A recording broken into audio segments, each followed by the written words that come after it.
Halo sahabat Arkeovlog, jumpa lagi. Saya lagi keliling-keliling Surabaya di kawasan Jembatan Merah Surabaya. Ini kaitannya dengan pendataan jalur rempah ya. Kita akan memasukkan Kota Tua Surabaya dalam Pemta Tiplis Cagar Budaya Jalur Rempah, karena memang dalam sejarahnya pusat transit port komoditi rempah itu memang ada di Jembatan Merah. Itu ditandai dengan gedung internasio buatan VOC yang dibangun di kawasan Jembatan Merah. Nah, kawasan Jembatan Merah sekarang masuk dalam kawasan Kota Tua Surabaya yang sudah masuk dalam cagar budaya tingkat Kota Surabaya. Ada apa sih isinya? Mari kita jelajahi bersama. Oke, saat ini kita ada di Kampung Melayu atau Malayan Street. Di sini catnya diwarna-warni karena untuk membedakan atau menampilkan arsitektur. Di sini merupakan perkampungan yang dulu dibangun untuk kaum dari Melayu dan dari India. Melayunya itu dipercaya dari daerah Singapura begitu ya. Nah, ini kawasan Kota Tua Selatan Melayu Camp, Malayan Camp. Oke. Saat ini saya bersama teman dari komunitas Begandring Surabaya, terus kemudian ada dari teman-teman penetapan Jakarta untuk mencoba mengeksplor data cagar budaya yang ada di Kota Tua Surabaya.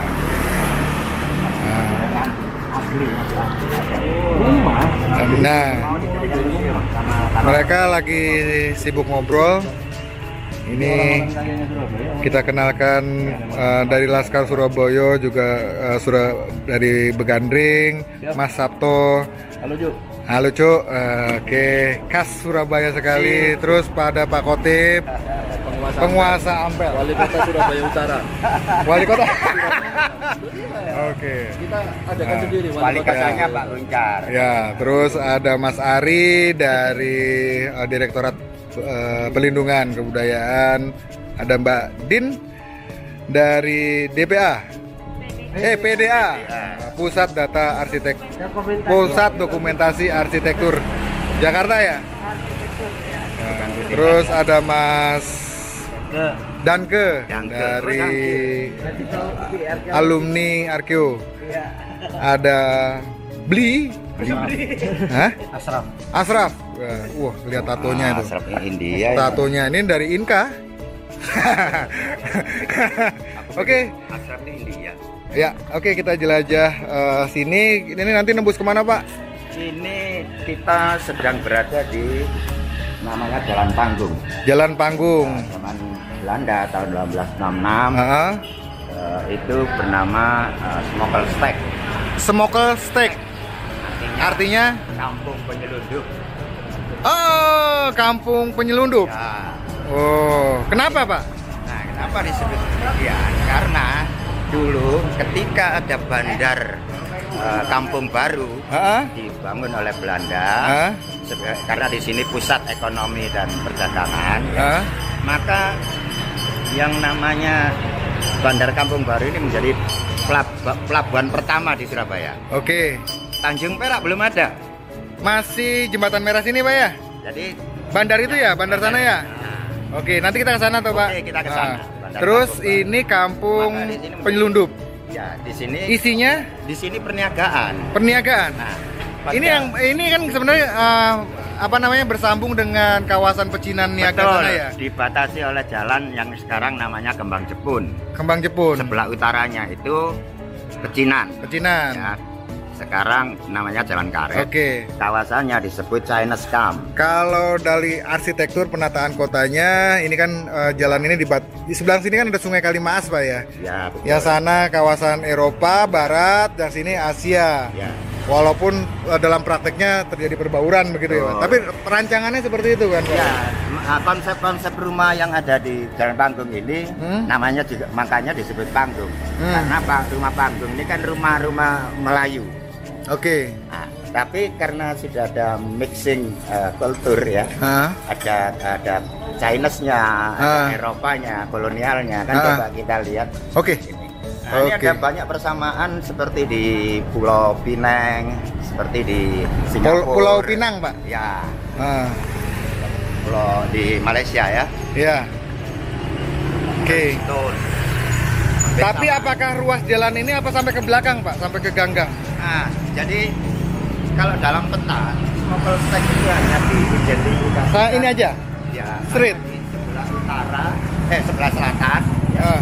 Dari jalan dari Pasar Pabean. Kalau sana itu, Pak, kan kelihatan juga sama rumah panggung. Tapi dia sama toh, Pak? Kenapa? Kawasannya sampai Iya, ke sana, masih kampung-kampungnya. Maleskam. Ini Maleskam. Masih Maleskam. Maleskam. Oke. Ya. Masih arsitekturnya masih ada yang panggung-panggung gitu ya, Pak. Kayu-kayu begitu seperti di Malaysia. Nah, ini masih orisinil. Jadi ada campuran kolonial, Melayu, dan Chinese. Oke. Ya. Oke, kalau ini kan isinya India dengan Ya, Melayu. Nanti kita Melayunya tunjukkan. dari Singapura? Nah, Anda lihat papan nama ini. Oke. Ini India. Mana, Pak? Ini. Oh, Kadir Baca. Coba kita lihat. Itu nama orang. Nama orang. Pak Kadir Baca. Ya. Udah almarhum. Udah almarhum. Ini tinggal anaknya, ya, keluarganya. Ini anaknya. Dia Permata dan Permata. dan Money Changers. Ya. Itu yang Money Changers di sana. Wanita jari sana. Kalau Permata. ibu keluarganya bukan? Bukan penjaga. Penjaga. Oh, karyawan. Dia memang dari dulu usahanya permata gitu ya, Pak ya? Emas. India ini kan permata, kain gitu ya. Oh, India itu menguasai Sononya, permata, kain sutra. Ini desainer ini Hah? punyanya Kadir Bacan. Punyanya Kadir Bacan. Untuk ya money. Oh, apa? Valuta ini mata uang asing ya, Pak ya? Oke. Ya. Nah, ini masih khas Melayunya, itu kan? Oke. Masih khas Melayu. Oke, benar. Dia khas Melayunya, dia lantai kayu, Pak ya. Ya. Terus dengan adanya rumah panggung, rumah tingkat, terus Nah, kayak atapnya kan Chinese. ya. Ada pilar-pilar kolonial. Ya. With Indies juga. Pilar. Nah, kalau ini ada angka tahunnya 1966 malah ya, Pak ya. Ini baru. Baru ya? Ini kan loster baru. Ini kan loster baru, Pak. Iya, untuk ukuran sini terbaru ya. Ini hanya apa? Motif aja. Tapi di sini rata-rata 1800 akhir ya. 1800. Oke. Pembangunan. Iya.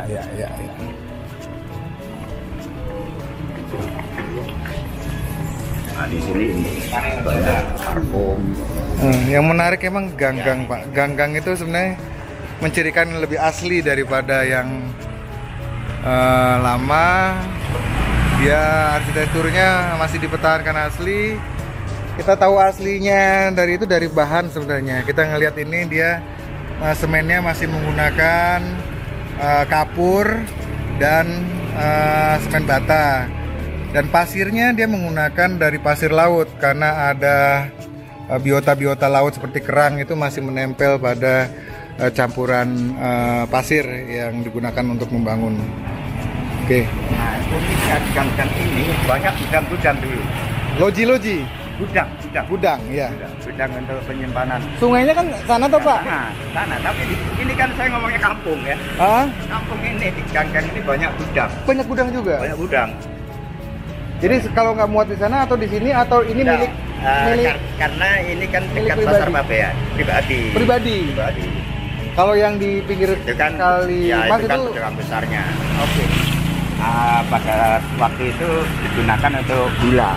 Oh iya, iya. Yang- Nyatat apa sih Mbak Din? Hah? Nyatat apa sih? Iya.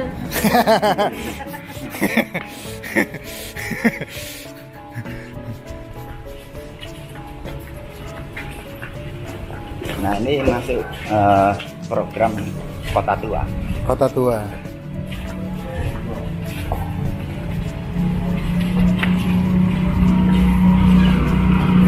Nah, jadi kawasan ini sendiri ya sebagai cikal bakal Kota Surabaya ya, Pak ya?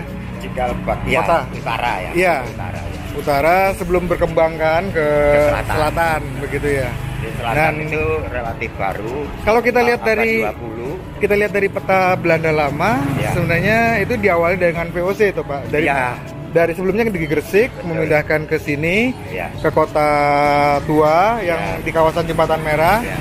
Terus kemudian ini membuat perkampungan dan menciptakan Kota Surabaya sebenarnya. Ya. Kalau bisa bilang gitu ya, bisa Ya. dibilang gitu ya. Jadi kalau bicara asal usulnya ya, Ya. itu dari Ampel. Oke, kalau misalnya seperti itu kan dia VOC ke sini kaitannya waktu itu kan dia berusaha mendominasi atau memonopoli Ya.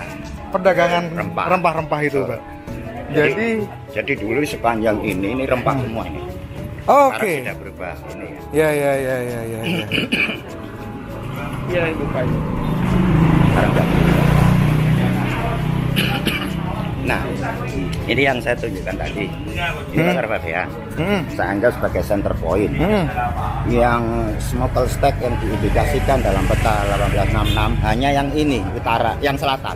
Oh, yang selatan, Ya, yang utara belum? Yang utara tidak ada. Maka saya mencari referensi, ternyata di sini namanya Malais termasuk jalan Melayu lah di sini. Jalan Melayu. Ya. Ini bandar sebelah ya. Mana bandar? Kiri, sebelah kiri. Oke, kita ke bandar Kak, Pak. Ya. Kelihatan arsitekturnya, Ini suasananya. pasar Fabian. Mungkin ada Oke, ini tulisan pasar di situ. Fabian. Ini ada tulisan ini. Ini dulu ini rumah-rumah ini Hah? dagang rempah semua ini. Pedagang rempah semua. Ya, saya masih ingat. Berarti temannya Mas Sabto di sini. Iya, orang Melayu ini dulu. Oke. Sekarang sudah banyak berubah ya. Ini sebenarnya kalau bisa dibilang pasar aslinya ya, Pak ya. Kota Surabaya pertama karena Pertama. Pabean itu ya. Ya, jadi Pabean itu pasarnya pasar induk ya. Pasar induk ya. Oke. Yang menara itu, Pak? Ya, ini namanya Jalan Gambir. Hah? Kalau kita berdiri di Tengah sini. sebelah sini, Hah? nampak di sana ada bangunan UMP itu. Hah? Jembatan JP, Merah. Jembatan Merah Nah, Plaza. Jembatan Merah itu dulu pusat pergudangan. Pusat pergudangan. Ya. Loji-loji. Jadi gudang-gudang Gudang-gudang. dalam satu kawasan. Oke. One gate. Oke. Ya. Terus ada juga amunisi juga di situ. Oh, ya. Nah, di dalam ketika Cornelis Spillman itu membuat benteng juga. Nah, ini Baik. waktu kita ini kira-kira persisnya di mana? Oke. Apakah di JMP ini atau di mana? Ini di ekspor. Oke. Berarti kalau ini Pabean, Ya. sana Jembatan Merah kan. Terus bongkar itu Kalimas. Bongkar muat dari sana toh, Pak? Bawa ke sini kan? Iya. Nih, bongkar muat dari kali itu dari sana. Mau ke sana tah? Ini Boleh? zaman dulu, tapi sekarang namanya Jalan Gambir ya. Jalan Gambir. Sekarang di sini nama-nama. Iya, oh sore ya, Pak ya bukanya ini ya. contohnya ini. Iya. Kalau bukanya dari siang atau sore, Pak? Sore. Ikan tawar apa laut? Fresh laut, tawar. Ini mujair ya. Ya. Ada yang laut juga. Ya.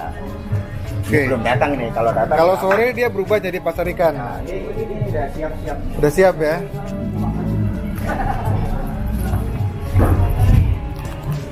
Kita lihat arsitekturnya, yes. Masih gudang-gudang lama ya. Ya, gudang-gudang. Lihat dari daun pintunya. Oke. Terus atapnya. Hah? Rombongan.